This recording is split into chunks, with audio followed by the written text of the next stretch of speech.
Are you ready? Here we go. This is for score.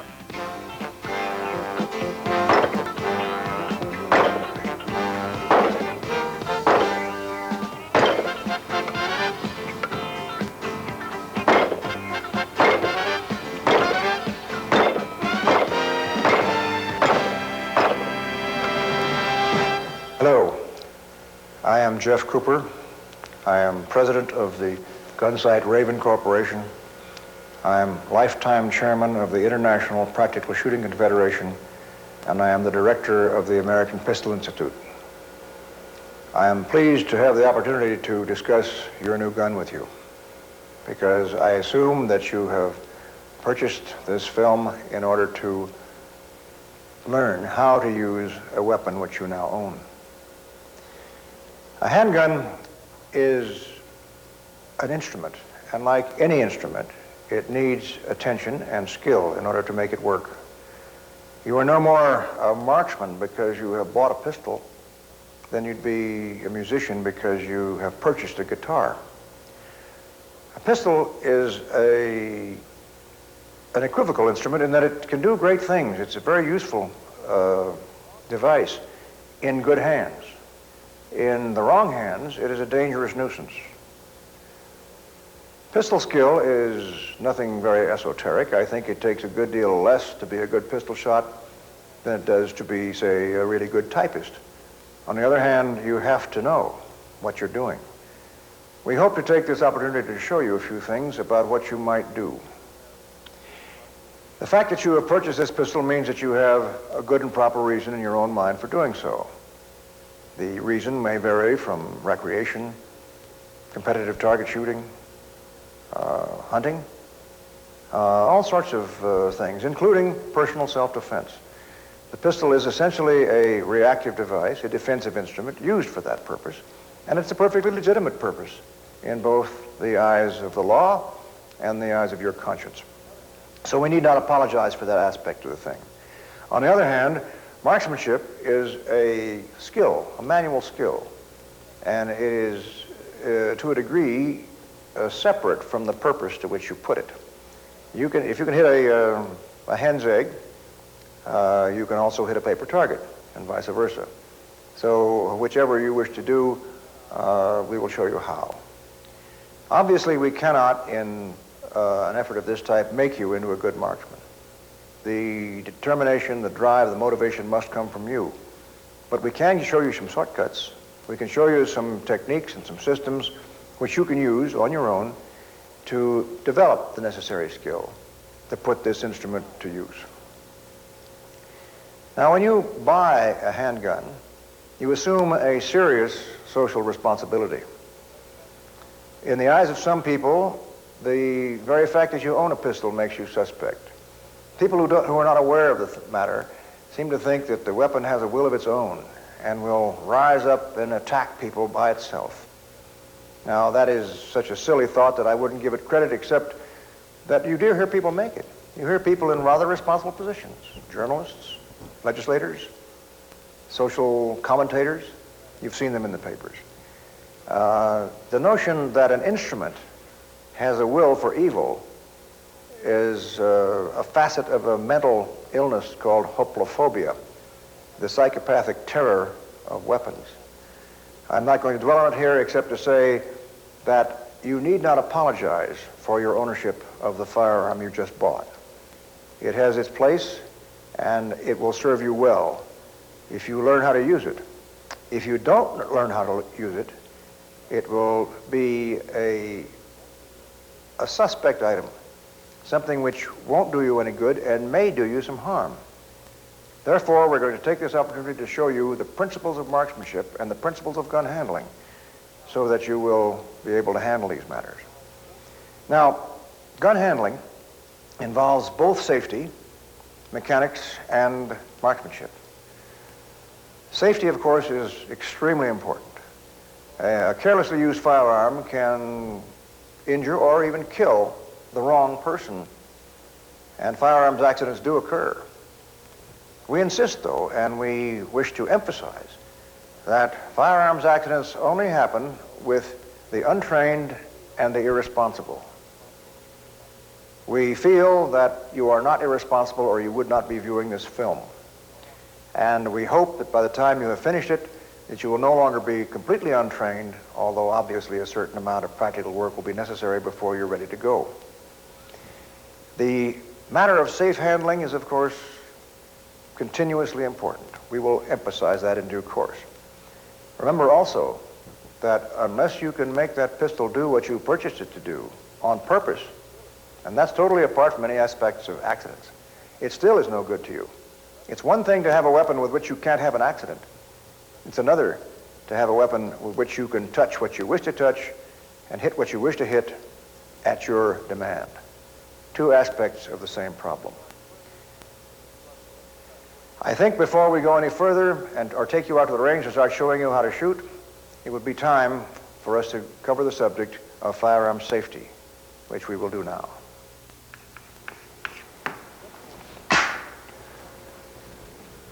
Principles of firearm safety are pretty simple, but they are extremely important. If you are aware of these rules and you make them part of your personality, you cannot have an accident of any sort. If you regard them lightly, or forget them, or think them as something that you can observe sometimes and not other times, you are in very great danger of trouble. Let's take them one at a time. The first, all guns are always loaded. Now, if that were truly observed and well understood throughout the world, we would never have that foolish, bleating complaint, "Oh, but I didn't know it was loaded." Any person who makes an issue of whether a gun is loaded or not is betraying his ignorance of the field. You see it all the time. People make remarks in the media and in all sorts of ways about how he entered with a loaded gun. Well, of course it was a loaded gun. Anyone who assumes that a gun is unloaded is playing the fool. Note, is this loaded? Of course it's loaded. I carry it that way because if it were not loaded, it would be useless. Therefore, when I say all guns are always loaded, I mean it. That being the case, we have certain rules of good manners about checking and so on. One corollary of that would be if someone hands you a pistol, or if you pick up a pistol, or if you are, well, any firearm, not just a pistol. If you run across a firearm lying on a table, or in a glove compartment, or on a desk, you assume it's loaded because it should be. And to pick it up and snap it and go bang and blow a hole through the roof, we hope it's only the roof, is to mark you as a fool. Because of course that weapon was loaded. That's what it's supposed to be, all the time. All guns are always loaded, always. The only one you can assume that is unloaded is one that you have unloaded personally and is still in your hand. I can now drop that hammer in perfect safety because I have not put it down. But once I put it down and pick it up again, I check it again. You keep that in mind for the rest of your life, and you will be well on the way to complete freedom from any sort of firearms accident. The second rule, never let the muzzle cover anything you are not prepared to destroy. When you point a firearm, rifle, pistol, shotgun, cannon, at anything, the assumption is that you are quite willing to destroy it. If someone points a firearm at you, you must assume that he is quite willing to destroy you. You are authorized in taking that hard. Chances are, if you're dealing with a novice or an untrained or uneducated person, that he will say, "Oh, it doesn't matter because it's not loaded." See Rule 1. Number 3, keep your finger off the trigger till your sights are on the target. That has a nice little jingle lilt to it. It's easy to remember. It's very important. When you're holding the weapon in your hand and you can't see your target, your finger is straight here. When your sights come onto the target, your finger goes in there, and as soon as your sights are off the target, your finger goes straight again. That one little trick thoroughly known and observed, would have avoided 6 very nasty accidents which I know of. And 4, be sure of your target. Be sure of your target. Know what it is, and don't let your muzzle cover it unless you are prepared to destroy it. You never shoot at a sound. You never shoot at a silhouette. You never shoot at a rustle. You only shoot at what you can positively identify. Now, if you keep those in mind, you will never have any trouble. As a matter of fact, even if you violate one, you probably won't have any trouble if you observe the other 3. It takes a stack-up of error to cause you to have an accident. And if you make those part of your personality and never forget them again, you can't have an accident. And that's what we hope this film will help you to avoid, an accident. Keep these things in mind. There's no way that I can overemphasize them. As you see, pistols come in all sorts of shapes and descriptions. First, let's say that our terminology needs straightening out. There are those who insist that this is a pistol and that is a revolver, and they should not be put in the same category. Historically, that is not correct. Obviously, anyone can call anything whatever he wishes, but the one-hand weapon, so-called, was the original weapon. It was called a pistol. There are several derivations for that word, like pistole, the Italian coin, and so on. But they're all the same. Now, when you get up to the original Colts, which were the original successful revolvers, you find them referred to by Colt himself as revolving pistols. So let's drop the subject and say they're all pistols. They're all handguns. Some are revolvers. Now, a revolver is so called because it has a cylinder which revolves, like that. The other type, which is commonly used, such as this one, is called commonly an automatic pistol, but strictly speaking, it is a semi-automatic pistol. If we were to load this and fire it, it would fire once and wouldn't fire again until we released the finger and pressed again. That makes it semi-automatic, strictly speaking. Semi-automatic or self-loading. So the weapon you have purchased is almost certainly going to be one or the other. Either a self-loading pistol, a semi-automatic pistol, or a revolver. Now, both are in common use and both are being manufactured. The revolver is the older type, but it is still very widely used. Revolvers, in turn, break down into types between the single-action revolver, such as this, and the double-action revolvers, such as those. Now, let's start with the single-action. The single-action is so called because it has only one action. You cock it and fire it. Pressing the trigger when the hammer is forward will do nothing. You have to cock it with your thumb in order to make it ready to work. This is a .44 Magnum by Ruger, and this is a .22, also by Ruger. The single-action pistol has certain definite characteristics which you should know in order to handle it safely. I'm addressing now those of you who have purchased a single action. You notice that with most single actions, the cylinder does not swing out. It stays in there until you remove this pin and take the cylinder out. That means that to load it, you have to go through certain motions involving one chamber at a time. Note that when I swing that out, you can see the chambers as they come into position. Now, to load a weapon of this type, you take one cartridge at a time, place it in its proper cylinder, and then turn and put the next one in, like this, completing that action until the weapon is full. In order to do that, you must place the hammer here on half cock so that the cylinder will roll. That's in the conventional system. There are exceptions. But notice that to unload now, you must turn the muzzle up and press upon the ejector rod and drop that cartridge out. You do that with a live cartridge, such as we just did, and you do it with all the empties after you've fired a complete string. One note of caution. It is customary to examine one of these for loaded or unloaded condition by opening that gate, placing the weapon on half cock like that, and then spinning the cylinder in that fashion. So you can see each one of those chambers in turn. Now note that if you put one in, there's only one round in there. Now if I place the weapon like that and spin it, it's pretty hard to tell whether you saw that or not. If your attention were a little bit distracted, you might not know there was one in there now. So I suggest that when you check a single action revolver, you turn it slowly. 1, 2, 3, 4, 5, 6.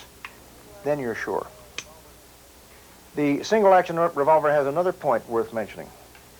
When the hammer is all the way forward on the older versions, the firing pin is resting against the primer. So this weapon, this particular weapon, if it were fully loaded now, and if it were tapped, there, it would fire. Likewise, if you dropped it and it fell and landed there, it would fire. So it is customary with all of the original single action designs always to load the 6-shooter with 5 shots. And always make sure that the chamber under the hammer is empty. Then, if the weapon is in that condition and this happens, or that happens, nothing will fire. All the old-timers who used these weapons in the 19th century always loaded them with 5 rounds, except in the middle of a fight, in which case they could be emergency loaded with 6. But loading a single action like this is dangerous if it is of the conventional design. Now, the new Rugers, just to make things complicated, come with a hammer block, which makes it all right to load them with 6. But that's an exception. Now, the double action revolvers are different and inherently safer than any of the old single actions. Note here. Note the position of that hammer where it is now. Now note where it is when it falls. You see, it's farther in. You couldn't see that pin. Now note what happens when I release the trigger. See that? The hammer moved back.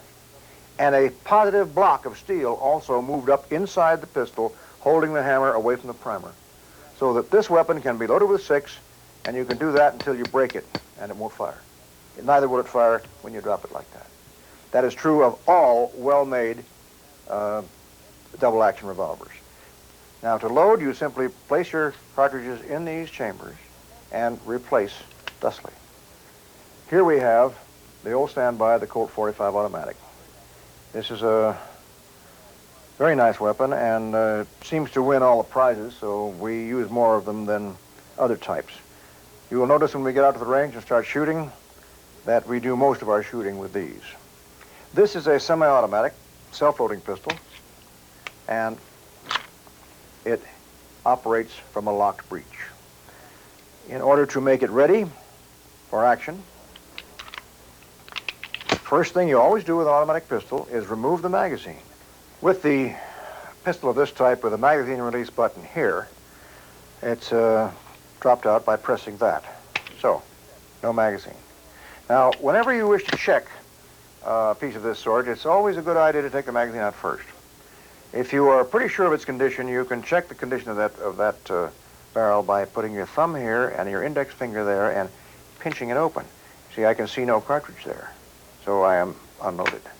Now, if I take the magazine out, thus, the best place for that magazine is under my finger, because then I know it's there. I don't know that it's down someplace or in the mud or in my pocket or where it's right there. I can see it. Now, to inspect the inside, place my hand over the top, making sure the safety is off. Obviously, if the safety is on, it won't open. Safety is off. Press the slide to the rear. This is the slide, and this is the frame.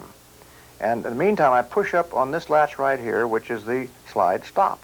And it locks open like that. Now, when you lock it open like that, it is obviously incapable of firing. It's not in a functioning condition, and what's more, you can look right in there and see if there's a cartridge. If there were a cartridge, it would look like that, and you could see it. Since we've dropped it out, it's not there. Now you have this pistol unloaded completely. If you close the slide like that, replace the magazine, it is now half loaded. In technical parlance, the weapon is not loaded unless there's a cartridge in the chamber. So the piece now is half loaded. You can cause a certain amount of consternation among people who don't know firearms by mentioning that point. Now, I hear people continuously referring to this as a clip. This is not a clip. This is a clip. This is a clip. And this is a clip. Notice the difference? There's no spring in these. In a magazine, there is a spring shoving the cartridge's topside. It makes a difference. It is not a trivial matter because there are such things as clips. And if you want one and say, throw me a clip, you'll get this. And that may not be what you want. So you see, the type of weapon you have purchased will probably fall into one of these categories. And it's up to you to determine from the book of instructions. Remember the rule, when all else fails, read the instructions. It's up to you to determine which type you have and how it works. Remember, these things must be understood or you can't make the piece do what you wish it to do. If someone hands you a weapon you don't understand, don't take it unless you either know how to operate it or have some way of having someone show you how to operate it, such as the man that just gave you the weapon. If he hands you something and you don't know how it functions, you say, please show me. Don't touch it. It's a good idea not to get involved in things like that. The safe handling of these weapons is obviously pretty important, and we hope that you will be careful in the handling of the item that you have just purchased.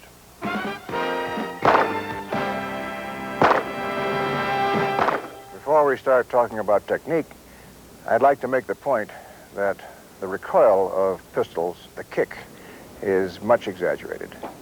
22s, of course, don't do anything. But even powerful weapons are negligible when it comes to this, provided you know what you're doing. Now, I am wearing a .45 automatic, which some people think kicks pretty hard. Actually, it doesn't. The kick of a .45 was an illusion brought back from World War I by young soldiers who want to impress their girlfriends. Actually, I'll show you now that the .45 automatic with full charges can be fired easily with just the thumb and forefinger. Note. So, just no fingers at all, and yet you can place it right there and take a rock off the wall. If you hold the pistol properly, it moves almost not at all. Watch. Okay. The recoil doesn't move. So, there's no need to worry about that. We can simply say that if you know what to do with the weapon, that you have no problems at all with recoil. The fundamentals of pistol marksmanship are grip, stance, sight picture, and trigger control. Let's start with the grip. The term we use for grip is what you do with your hand. That is a stock. This is a grip. Now, note that when you place your hand on the pistol, it's important that you place it the same way every time. The pistol recoils while the bullet is still in the barrel, which means that any motion that it takes during that period must be the same every time. And you can ensure that by cultivating a very consistent grip with your hand. The point is that you want to damp recoil as much as possible, and you want the recoil thrust to come straight back up the arm. You'll note that I put my hand on the weapon here so that the bones of the wrist are directly behind the barrel, and the forearm is an extension of the barrel itself. That is the kind of thing we try to avoid. That.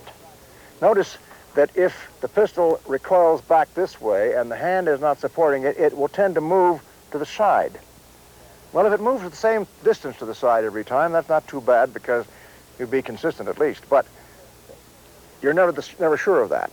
So it's much better to place your hand directly behind the weapon, both the hand, the wrist bones, and the forearm, so that you get one straight extension of the arm.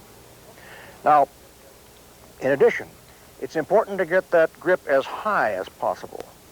The higher you place your hand behind the tube, the less rotation you're going to have on recoil and the less inconsistency in the placement of the shot.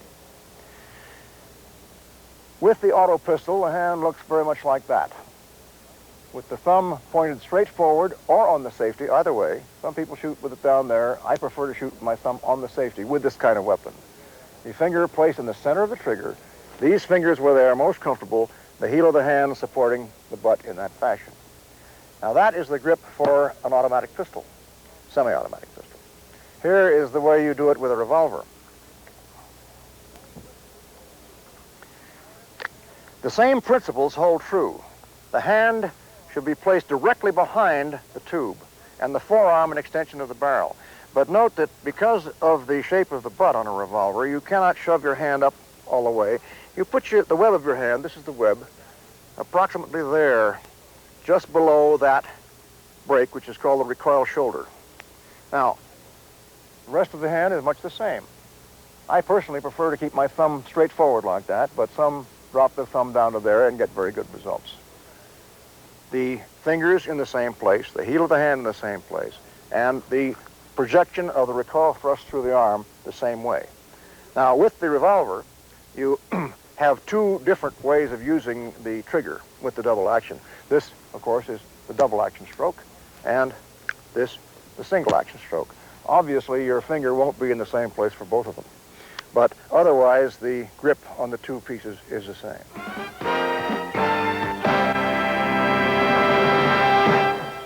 While a pistol can be fired in all sorts of ways, there are some ways that are better than others. Now, you hear something about hip shooting. You can shoot a pistol from the hip. It goes like that. Now, that's not particularly fast unless you have a holster designed to work that way. But we're not going to concern ourselves with that.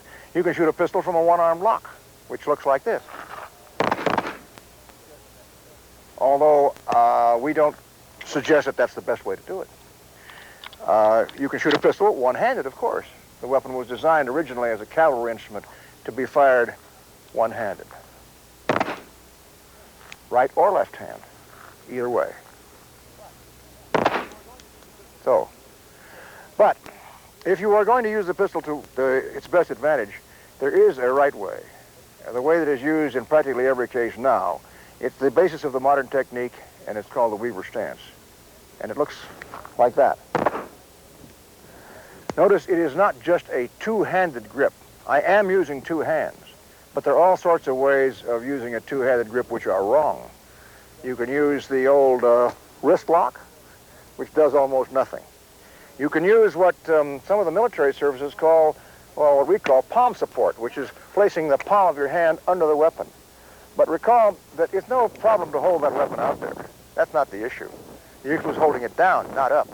So placing the palm of your hand underneath the weapon is doing almost nothing for you at all, unless you happen to be very feeble in your right arm. No, that left hand is used to control, to pull backward. Now, you can do it this way, which is called isosceles, because my shoulders and arms make an isosceles triangle. So, but that is incorrect. The right way involves the power of the left arm being used in retention like that. In a proper stance, that left elbow is always down. It can be very slightly down here, or it can be pronouncedly down there. That's more or less up to the shooter. But I'll show you the picture of the champion of the world, Jimmy von Zorgenfrey, and you can see what he uses. He drops his arm noticeably. The point is that the pistol fires straight up the right arm and is held down with the left elbow. Everyone who shoots well today, in the sense that he wins in major practical competition, shoots from some version of the Weaver stance. To take it, you do this. First, you square into your target fairly well. You do not lead with your left foot or with your right foot. You face your target with your feet approximately level. Many of us like to advance the left foot a little bit, but never more than the toe of the right. Now, the pistol is placed so, straight out the arm. The right arm can be either perfectly straight or slightly flexed. Many people prefer it slightly flexed because there's a little more strength in the arm when you bend it a little bit. So, right from your right shoulder. That's the beginning. Now, your left hand, there. Notice that it comes up in a vertical plane, that way. You do not palm this way. You do not let your fingers splay out in that fashion. You bring it up straight so that the palms of the hands are vertical. If you choose, and some do, you may put your index finger forward of the trigger guard in that fashion. It damps these certain actions in a way, but it doesn't damp rotary action as much as that. In any case, it's optional. Some very fine shots do one way and some another. The important thing is that the palm of the hand be vertical and the thumb held high. The point is that this is a fast position when you can take it, and the more you have to reach for it, the more clumsy you will be. Just clapping your hands together is the proper position. Now, the essence of this stance is the advance of the left shoulder, that way. You do not stand with your shoulders square. As your pistol goes onto the target, instead of leaving your left shoulder back here, thrust that left shoulder forward, which tends to drop your left elbow, and keep the left elbow down. Don't let it fly out to the left side. This way. So, like that. Now note that you have considerable swing here, and that is the essence of the position, because while you can do excellent shooting with one hand, slow fire, you cannot do it quickly. For example, if I were to fire there and there quickly, I can do it much more strongly that way than I can that way, because I can't stop my hand as well. That is the essence of the position. To hold your arms in a solid triangle so you form a rigid unit from the waist up without any flexion. Up to now, we have been talking mainly about the Weaver stance, which is the most useful firing position with a pistol. But there are others. There must be dozens of firing positions which one can play with. There are circumstances where you might want to lower your sight line. There are others where you might wish to become more stable, and certainly elbow support may provide that under certain circumstances. A position we recommend is the kneeling position, which Clint will demonstrate now, and this is the proper way to shoot if you wish to lower your sight line and achieve a little bit of additional support. It also sorts things out. Notice that when we start here, the left foot moves straight toward the target as the pistol comes out. We'll show you. This will be dry. On the target, the kneeling position, go. Another firing position which has much utility is prone. It lowers the line, it enables you to take advantage of the ground, and it also is extremely precise. We have reason to believe that one can fire a revolver or an automatic pistol more accurately from the prone position than in some cases it can be fired from a machine rest. It is also quite quick, and this is the proper way to do it. Watch. Ready? Go! Note that in the prone position, the pistol does not touch the ground. The underside of the hand touches the ground. Remember that the pressure between the hands must be the same as in the Weaver, or the pistol will recoil too much and shoot high. Note that the forearms both are on the ground, resting solid. Do not raise this hand off the deck. Note that the right cheek is resting upon the right biceps, so that there's no tension in the head or neck. Note that the entire body is rolled to the right, so that the body is not resting upon the diaphragm and causing interference with breathing, but resting more on the right side. We obtain that more usefully by turning this toe under, back this way, which encourages the spine to roll to the right. And when we kick this foot over there, it rolls the whole structure over on the right arm and right side, which is what we want. It is impossible for your eye to focus on the target and the sights at the same time. Therefore, when your pistol is presented and pointed at the target, it is essential that you bring your focus consciously in from the target to the front sight. If you can read the lettering on the target, your focus is not correct. A proper sight picture involves placing the front post exactly in the center of the rear notch with the tops of both sights level. Once you have mastered the coordination of eye and finger and know how to place your shots carefully on the target, you should learn to present your whole body to the target. This is called the presentation. And it is an automatic response which can be programmed into your reflexes so that, in effect, you are not aligning your pistol with the sights. You are using your eye to verify an alignment already obtained. For example, if I'm holding the pistol here properly, safety on, thumb on the safety, index finger straight, and I wish to come onto that target out there, everything in here becomes automatic. And now, if I look at my sights, I'll see that they're pointed exactly where I wanted them to be, and everything happens automatically. The stroke starts at the feet, comes up through the body, into the shoulders, down the arms, and on target, like that. And you do use the sights, of course. You use them whenever you can, but you do not use them to align the weapon. You use them to say, is it right? Yes, it's right. Go. And that happens in a split second if you wish.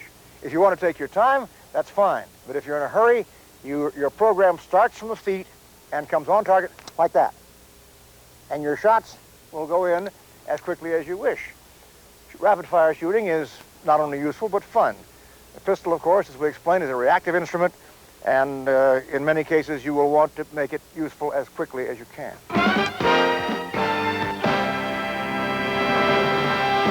It has been said that there's nothing to marksmanship except just pointing it and pulling the trigger. Well, that's like saying that there's nothing to playing the piano except to hit the right keys at the right time. That's really all you have to do is just be sure that when your sights are properly aligned, that your trigger is properly controlled. That's easy to say. In actuality, it takes a little practice. Now, you have seen how it is necessary to focus on your front sight, and that is obviously very important. But unless you can cause your pistol to fire when your sights are properly aligned, it doesn't matter whether you can see your sights or not. Now, in order to manage the weapon, you have to control that trigger. And trigger control is the key of the whole thing. A good shot is a man who can control his trigger, and a bad shot is a man who can't. Excuse me, ladies, that goes for women too. In any case, trigger control is what we're going to talk about now. Now, remember, all guns are always loaded, including that one. So, I will unload it and proceed with this exercise. It's just as well to make sure that you have the proper weight. The pressure of the trigger is between thumb and forefinger, straight back. So, if you press your trigger sideways, that way or that way, when the hammer falls, the muzzle will flip to the side. So it's important to develop the ability to press your trigger finger straight back against your thumb. The pressure is there. It is not here, nor is it here. It is there. Now, that's a very gentle pressure, and good marksmen control it so that the fall of the hammer happens exactly when they want it to. Now, in order to do that, it's necessary to surprise yourself. If you just press your trigger finger gently against your thumb like that, it'll go off sooner or later. Now, I didn't know when that was going to happen. I was just talking and gently applying pressure as I'm doing it now, and there, it fell. That is called a surprise break. Now, if it is done without any time pressure over a long period, that is called an open-end surprise break. Like now, I will just start squeezing, and sooner or later, it went. Now, that is what we use for slow fire, for very deliberate shooting, for target shooting a lot. But if we start shooting quickly, and of course, one of the advantages of the handgun is it can be shot quickly, we must learn how to compress the time interval into a space that we choose. For example, before, when I pressed that trigger, I didn't care when it was going to fall. Now I will do this. I'll have a 5 count, like 1, 2, 3, 4, 5. And sometime between 1 and 5, it's going to go. So, see, 1, 2, 3, 4. Now, I didn't know that. All I knew was that sometime between 1 and 5, it was going to go. Between 1 and 5. It always surprised me. I never knew when it was going to fall. Now, you understand that if I get on the target and look at my sights and do that, I won't hit anything. that is the mark of a duffer. That's the guy who can't hit the backstop, who just puts a shot into the ground. But if I squeeze carefully until at some point like that, it goes off, I can compress that time so it can go much quicker. Now, 1, 2, okay? 1, 2, or 1, 2. Every one of those was a surprise break, but compressed into a short space of time. Now, you cannot obviously hold your pistol sights on target forever. You'll vibrate, you'll wobble, you'll come back and go. So you must be able to compress the thumb against the forefinger so that at the time you choose, the hammer falls. And that's the essence of trigger control. It's not hard to talk about. It's a little harder to do in practice. Now, on the range, when we align our sights, we start the trigger pressure as long as our sight picture is perfect, and then when the hammer falls, we get a surprise. And the results are gratifying. To get a close picture of that pressure, notice now, pressure there and there with my hand open. And now with my hand closed. But notice I don't move these fingers. If I squeeze with these fingers, I go under. If we manage the trigger properly, we get good results, providing that our sight picture is right. Note, that if I draw my pistol, get on target in that fashion, look carefully at my front sight, and gently press thumb against forefinger, I get on. Now, if I do it carefully every time, it's right where it should be. If I do it wrong, this is what happens. This time, instead of pressing thumb against forefinger, I'm going to squeeze my whole hand, like squeezing a lemon. Look what happens. Again.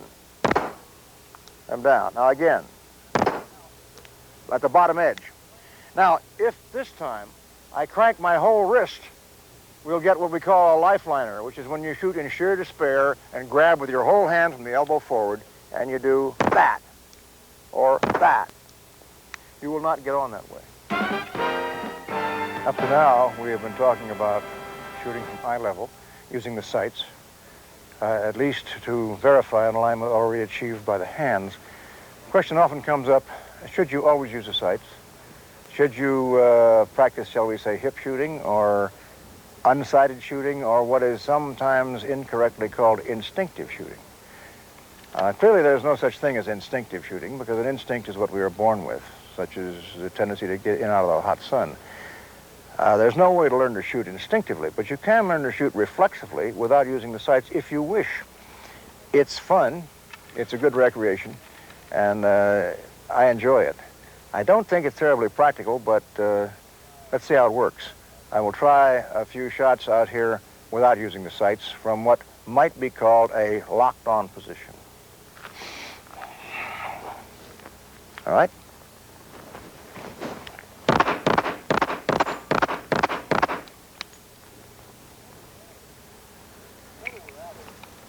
The trouble with that is that it's not as fast as it looks, because I can do the job better using the system we've already taught. And there's no edge to be gained by holding the pistol down at the waist if you can get it up to eye level, and there's no difference in speed between that and that. The time is the same. Up to now, I have been demonstrating with the semi-automatic pistol in the single action mode. Notice that in order to make the hammer work, we have to cock it or work the slide, which operates it anyway. When it is open like that, all I do is press the trigger and the hammer falls. Now, with a revolver of this type, this is a so-called double action revolver. It means it can be fired in two different ways. The first way is as I just did. It can be cocked, and with a light pressure, just like that. Now, in addition, the double action revolver, its other action is trigger cocking, and it can be fired by simply pressing the trigger straight through. Now, that takes more pressure. It's harder to do, it's harder to learn, it's a more difficult technique, but it's not impossible. and a good man can master it. We'll show you how it works. Make ready.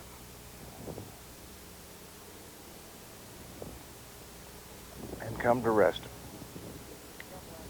Okay. This is the double action technique using the trigger cocking method. Let's have 3 on the plate. Go. Yeah, double.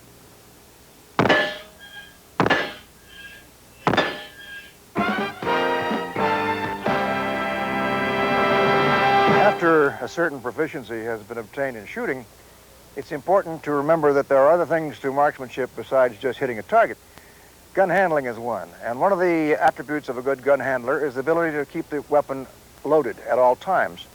Obviously, it's a little bit easier with the auto than it is with the revolver, but it works pretty well for both.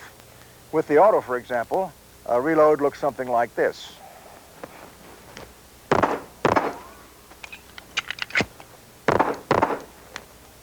You can keep the weapon going almost without thought.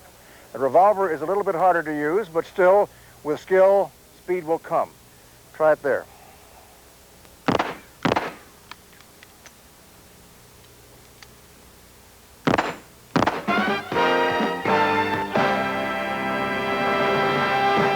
There's no reason why women and girls can't have as much pleasure out of pistol shooting as men. This is a .44 Magnum. It's widely considered to be the most powerful handgun in the world, and these are full loads, not reduced. The recoil of the .44 is noticeable, and you'll see how much more it moves, but it is not anything to be afraid of. Are you set? All right, go.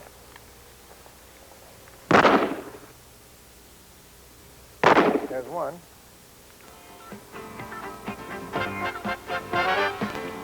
There's 2. Very nice. Of the many things you can do with a handgun, recreation is certainly important. Various sorts of games can be played. Various sorts of little contests and drills can be worked out which teach you smoothness, accuracy, precision, and careful movement. For example, right here on the range we see a spread of targets which can be taken in various ways. The drill this time will be 2 shots on the large blue plate to the left, then 1 shot each on the blue and red plates in the middle, then a reload, and 1 shot at the small orange plate on the far backstop. We will do this against time to see how smoothly it can be handled without making any mistakes. Are you ready? Stand by. Fire!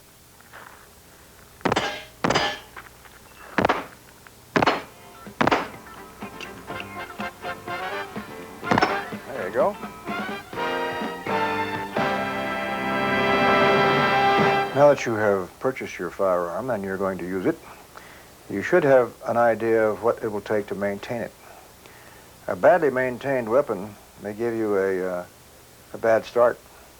If you don't take care of it, the same as if you don't take care of your car or your typewriter or whatever, it may refuse to serve you well, and that would be unfortunate.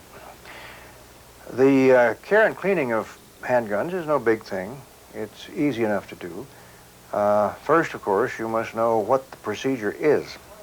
Now, with modern ammunition, when a weapon of this type is fired, very little is done to it. In the old days of black powder, there used to be a residue left inside the bore, which was salty, and it would gather moisture. And if you left a weapon uncleaned, even 24 hours, you might have the barrel ruined beyond repair. That's no longer true. Modern smokeless powders are non-corrosive, and they do not pick up moisture. They do, on the other hand, leave a perfectly dry bore, which means that if that barrel is going to be subjected to salt spray or something like that, you have to look out for it. In effect, with the black powder gun of the old school, you had to clean it the same day. There was an old frontier expression, the sun must not set on a dirty gun, no matter what. Well, you don't have to do that with modern weapons, but you do have to give them some care. You have about 4 things to concern yourself with. The first is the cleanliness of the mechanism. Now, with the auto pistol, you should learn how it comes apart. Because it's better to clean a weapon from the breech if you have the choice. That is, to clean it from the rear end. If you clean the barrel from the front end, well, no great harm is done. A lot of people have to do it. But it's not the best way. In any case, we now have the barrel out, and we are in a position to take care of it. What you do with the barrel when you've been firing for any length of time is to wipe it out with a patch. And notice there's very little residue there. It's now clean. I can see it looks pretty. But to make sure it's pretty, let's go a little farther. This is not oil. This is not a lubricant. This is a solution which is designed to clean the insides of barrels. Now, you can moisten a brush. It doesn't need to be bristle like this. It can be just ordinary soft. And you wipe out the barrel with the solvent. Now that should remove most of the ash which is left inside. If you fire it a lot, it'll take more cleaning. But this looks pretty clean right now. It looks very bright and shiny. The cleaner your barrel is to begin with, the smoother and more highly finished, and the cleaner your ammunition, the less of this you'll have to do. If you fire lead bullets without jackets, you may find that you're leaving lead inside, scraped off by the rifling. In that case, a brass brush like this may be necessary to get the lead out, as they say. Now, you notice I'm using two rags here, rather a dirty one, which is just to pick up mud, and a clean one for later. Note that here we have quite a little bit of ash. That is a combination of powder residue, burned oil, and maybe dust and foreign matter. It comes right off. Note. And what you do when the pistol is down is to go over the articulating surfaces, the surfaces work together, and get that clean. I have picked up a little bit of lead right there, so I can take that off with a toothbrush. A toothbrush is a most useful gadget. That brass takes, yeah. Toothbrush you should have. An old toothbrush is always very useful because of things like this. You get dust and things in there. An old toothbrush moistened with a little bit of that solvent is just great. Much better than any rag I've ever used. It can get into the cracks and clean her up. So what you do is you wipe all these parts off. You get them all nice and clean. And meantime, you have left that barrel in a position to absorb some of that solvent. Remember how clean this patch was? We wiped it through without, then we put some solvent in. We put it through first dry. Then we put some solvent in here. Let's see if anything has happened in the meantime. A lot has, huh? That's the action of the solvent working on foreign matter which has been left inside the barrel. And that's the reason you let the solvent stand in the barrel while you're cleaning the rest of the weapon, so that that solvent has a time to dissolve and work. And that's the proof of the pudding. When you have done this, you can either put the weapon back together immediately, or if you wish to give it a real good cleaning, you can leave it apart and put more solvent in, let it stand overnight. But mostly you will want to get your gun back in action, so you've done a pretty good job. Now, let's see. Now, we're still getting a little, but a lot less than before. So, this weapon is about ready to be put back together. I'll put it aside for the moment, though, while we go on to some other things. With the revolvers, you have a different set of problems. In the first place, this is a .22. And a .22 almost cleans itself. If you use the right kind of .22 ammunition, it has been found by test that leaving the barrel uncleaned is more likely to keep it from rusting than if you clean it. That can be carried too far, I suppose, but remember that if you use the right kind of ammunition with a .22, the barrel is the least of your worries. You have other things to worry about. You have foreign matter. For example, right here, if you get a piece of sand or grit right in there, then this won't close. Revolvers are quite sensitive to things like that. If you get, for instance, any piece of foreign matter down in there, underneath this ejector, you get anything in there and that doesn't shut all the way, and then you push it to, you're liable to lock that thing up, and you'll take a hammer to get it open again. So the important thing with a revolver is to make sure that all of the articulating surfaces are nice and clean and you use the solvent on the toothbrush to wipe all those parts clean. A little bit of oil is not amiss.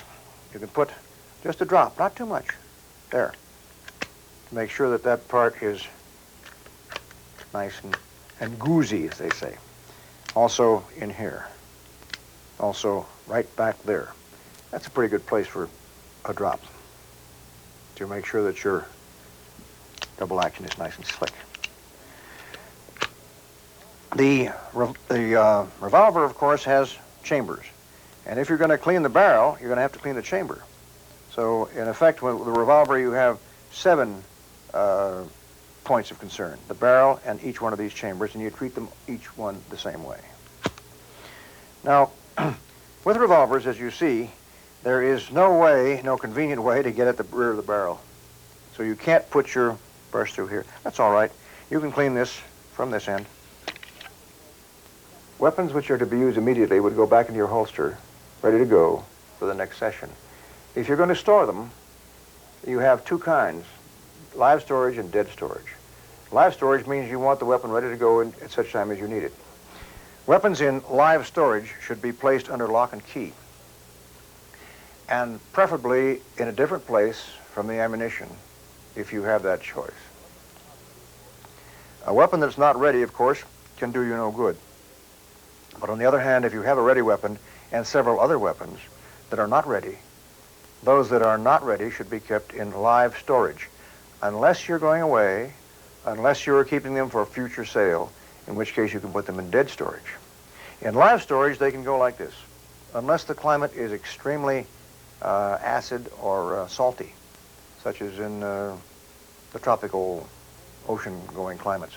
In a place like that, such as the Hawaiian Islands or the Canal Zone or the Philippine Islands, you generally store your ready weapon in a hot locker where a powerful light bulb keeps the moisture down.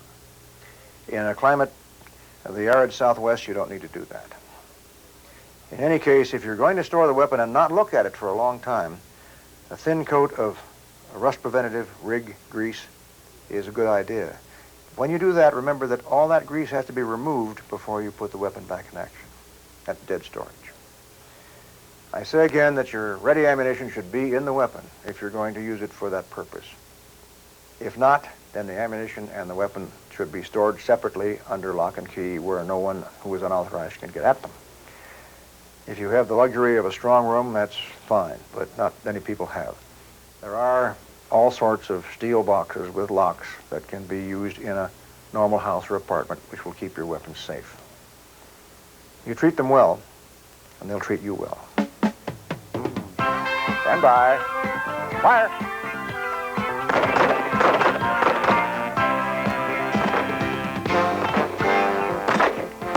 The weapon you have will serve you well now. And we hope that you get many hours, days, and years of enjoyable